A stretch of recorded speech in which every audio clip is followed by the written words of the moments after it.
I'm speaking with John Furrier, who is the founder and executive editor of SiliconAngle.com, which is a media company that deals with the intersection of computer science and social science. So, John, what exactly does that mean?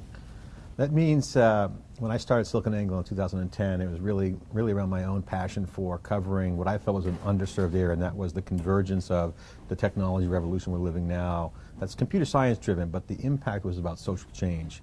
The social networks were on the scene, and you're seeing the human interaction hitting mainstream. And that was really an important area that wasn't really talked about in the geek circle. So we were the first tech blog to have the editorial strategy of big data, mobile, social, and cloud computing, which is now obviously really hot. So we cover all those little issues around technology and how it impacts society. So do you think that technology enhances social interaction?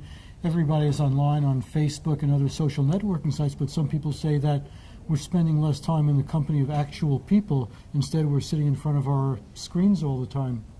Yeah, no, I love to hear that because I see on Facebook all the time that one little infographic that has everyone sitting on the train holding the paper up, and it says, this is going to kill our social interactions, basically everyone reading a paper on the subway, kind of comparing what the newspaper did to social interaction. So I don't really think it does at all impact social interaction. I think it enhances it, but it just disrupts it big time. So it dislocates the value of user interaction. So what we're seeing in the data is that users are connected, and really the iPhone really was the magical moment in time where the connected consumer became part of a bigger network effect.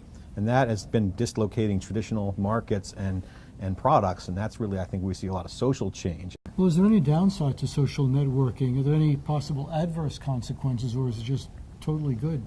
There's definitely things that we're learning through, like you see with the NSA, with the security breach, and privacy is one, bullying is another. You're seeing a lot of new measurable outcomes that can be quantified with social networks. So the obvious ones are bullying, harassment, things of that nature.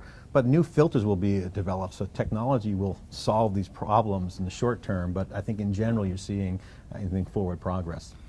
I think the accelerated communication is really the big thing. Notifications and these computer systems that have APIs like Amazon Web Services and cloud computing create the ability to create new applications which foster new innovations, like notifying when there's some dictatorship overthrowing going on or some government turmoil, like in Ukraine. We saw some protests and that was televised. You're seeing crowdsourcing around the missing airliner in Malaysia. These are the things now that are empowering. So it's a massive shift of experiences that are now coming online, and this is changing people's expectations, and they're changing people's roles. So to me, the business impact is big. Like, to me, the economic shift is big. So with cloud computing, the economics are changing, and entrepreneurship is changing, and I think small businesses will ultimately be the main engine of innovation, because you now can do 6 to 12 people can build a company, a real technology-driven company, and have a big piece of it in the ecosystem that just wasn't available years ago.